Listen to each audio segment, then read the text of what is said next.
Hey everyone, what's up? It's the Culture Detective here, investigating your favorite movies, and today I'm going to do a movie review on 살인의추억. Hopefully I'm pronouncing it right.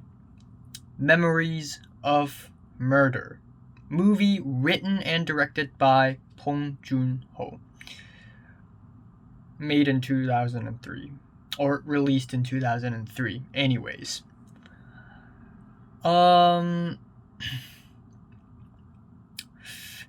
This is just one of those movies where going into it, I know it's gonna be great, okay? But I didn't know it's gonna be that great. When the movie ended, I was just in awe. I was just in shock. Um, where do I even begin? So, 살인의추억, or Memories of Murder, is the, I think, sophomore full-length feature film by the one and only South Korean director Bong Joon-Ho. Earlier, at the end of 2019, I watched Sang-Kyung, or Parasite, and it became my favorite movie of 2019 because of its perfect tight pace, its likable characters, its very interesting conflicts, the absolutely beautiful cinematography, stellar performances, crazy twists and turns, and a very, very memorable ending. It is a masterpiece. But people, big fans of Bong Joon-ho were like, you know what? If you enjoy Parasite, you got to watch Memories of Murder. Because apparently it's even better. And I was like, wow, Memories of Murder topping Parasite? That's difficult. But it actually happened. Memories of Murder is one of the best movies I've watched in a very, very, very long time. The movie stars legendary Korean actor Kang-Ho as the main character, that is Inspector Park, or Inspector Pak. And then we have the supporting character played by, hopefully I'm pronouncing it right, Sang-Kyung, who plays Inspector Suh. And Inspector Park and Inspector Suh together, with a couple other inspectors, they have to investigate a serial murder case in the late 1980s. And it's sad because it's actually real. This story is actually based off of a real life, an actual serial murder case called the Hwa-Song murders in South Korea. That has been one of the biggest, if not the biggest, serial murder case in the entire history of South Korea, or at the entire history of recent South Korea, anyways. And yeah, and it just sort of develops from there. We go from one suspect to another to another. We got a lot of clues leading to more and more mystery. It gets more and more confusing. Which is one of the things I really love about this movie, is that usually crime thriller movies where, we have to solve a murder, a serial murder, we have to find the murderer, we get all these clues and you put them all together and it become more and more clear, and you're like, okay, it's got to be the guy. That's got to be him. He's got to be the killer. The answer is clear. But in this movie, it gets more and more confusing because we get all these clues and hints, and while they don't conflict one another, they don't connect as well. They're just here and there, and they make no sense. It's almost like we're chasing after the air. We're chasing after the wind. It's literally leading us to nothing. All these suspects, they don't know anything. There are no witnesses. There is nothing. It is hopeless. It is despair. The pace of this film is perfect. And I don't say this often. While, sure, there are many slow paced movies that I enjoy, and there are also a lot of super duper fast paced movies that I also find incredibly entertaining, but seldomly do I say a movie has the perfect pace. Perfect for the tone that it's going for. And Bong Joon-ho is a master of perfect pace because Parasite has a perfect pace. And Memories of Murder also has a perfect pace to it. There are no filler scenes, there are no montages where everything just goes by super fast as well. I mean, there are time jumps in this movie, but never too jarring or weird or unfitting to the tone of the story. It just moves on. The moment you press play, the moment the movie begins, it begins. No beating around the bush, no bullshit. Cut the crap. This is very straightforward yet not super fast paced, and it's just perfect. And again, after listening and watching some Bong Joon-Ho interviews, Bong Joon-Ho had stated that Alfred Hitchcock is one of his biggest mentors, and I can totally see why, because Alfred Hitchcock is also a master of perfect pace. Again, I haven't watched a lot of Hitchcock movies. To be fair, I only watched one, and that is Strangers on a Train. But Strangers on a Train also has a perfect pace. The moment the movie begins, it actually begins. The conflict immediately begins. The moment the movie ends, that is exactly when the conflict also ends. It is perfectly paced. Second of all, as expected from a Bong Joon-ho movie, there's actually a lot of comedic relief in this movie, and they don't necessarily compromise the drama at all. In fact, they kind of add to it, because the comedic relief actually shows how incompetent the police are. And it's funny. It's hilarious. There are actually a lot of hilarious moments in the first half of the movie, even more funny than some of the comedies nowadays. But yet, when it comes to the second half of the movie, it gets really dark, really depressing, really gripping real fast. You would almost forget about the comedic relief in the first half. So we got that duality, which I really, really love. Again, I can't emphasize this enough, but I love it when movies that are supposedly very dark and depressing, and I don't use these two words lightly, also dabble a little bit into comedy. It's brilliant. Another thing I love about this movie is that the stakes, while it's not a suspenseful movie at all, it's mystery. It has a really, really strong sense of mystery, but you can also feel that the stakes get higher and higher and higher, because the characters almost predicted when and where and how the murderer is going to kill his next victim, but they don't know who it is, they don't know where is the murderer, they don't know why, they just know that it's going to happen.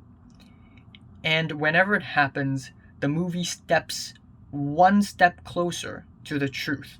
Yet it feels like one step farther, and the stakes just get higher and higher and higher. The tension just builds. Also, this movie doesn't mess around. When it has to kill off a character, it will kill off a character. And it's gruesome, it's daring, and it's gruesome, and it subverts expectations as well, because it happens so suddenly. And normally characters who died in this movie, you'd think, you know what, maybe they would survive. Never mind. What the hell? Oh my god. That scene just happened. Oh my god. Yeah, the ending. It left me in awe and left me in shock. I it's beautiful. It's poetic. It's poignant. And I don't want to spoil the ending, but Kang-Ho, many years later, his character, Inspector Park, returns to the crime scene. And he looks at the camera. And it's funny because in real life, the real murderer of the Hwa-Song murders were actually never found. And by the time this movie came out, it's 2003, the murderer was still not found. And Bong Joon-ho was like, you know, if the murderer watches this movie, at the end of the movie, Inspector Park will look at the camera, and it's going to be like, Inspector Park finally found the murderer. And even though it only works for one person, this shot is so powerful because it holds a lot of meaning. Not only does it mean Inspector Park literally found the murderer among its audience, but also Inspector Park looks at us, because at the end of the day, anyone can be the murderer. It could be anyone. It's a murderer a killer, a criminal, isn't gonna be super flamboyant and crazy and wild. Hey, I'm a criminal. I'm gonna kill some people. No, they are hidden. They are obscured. They could be anywhere, and you would have no idea because they hide so well, and it carries so much weight and so much meaning. Of course, I have to mention the technical aspects of this movie because it is absolutely brilliant. The cinematography is extremely beautiful. It appears that Bong Joon-Ho has a knack for absolutely beautiful, beautiful shots. A man smoking in the middle of a cabbage field alone at the side of a mountain? Check. Dirty, muddy alleyways in the middle of a rainy night in the poor neighborhood of South Korea? Check. And also many, many more amazing shots that I have not mentioned because there are just too many in this movie. And they all work so well because they show how somber and how depressing the situation is. The murderer keeps killing innocent girls and innocent women, and the police are incompetent, people are worried, and it goes on and it goes on and it goes on. The nightmare never ends. I don't know if I've forgotten to say this or not, but the music of this movie is poignant and powerful as well. The performances are amazing as well as expected of Kang-Ho, but even the supporting actor of the movie, who is apparently not really all that famous, but he is amazing in this role. I'm talking about Sang-Kyung, of course. The editing is also really, really well done. There isn't a lot of editing where, tension builds. When tension really, really builds, Bong Joon-ho would rather use camera movements and angles, but when editing is appropriately used, he does it really, really well in this movie. One thing I really like about this movie is the ensemble staging. Somebody made a video essay on YouTube about the ensemble staging of this movie, where pretty much the entire cast would be fit in one frame, and instead of using the camera to force the audience to look at specific objects, hey, zoom in on this object is important, the camera doesn't do that in this movie. We have to go look for it ourselves voluntarily to find the object, or to find the important person, or to focus on the important person. And that makes this movie so much more engaging and compelling. The characters and the dialogues feel really genuine and grounded as well, especially the main two characters. Again, Song Kang-ho's Inspector Park and Inspector Suh. At first, Inspector Park and anyone else in the police department, basically, they're all dumb people who are ignorant and also violent as well. I also love how this movie shows police brutality simultaneously when it's also showing a very dark and gruesome serial murder case.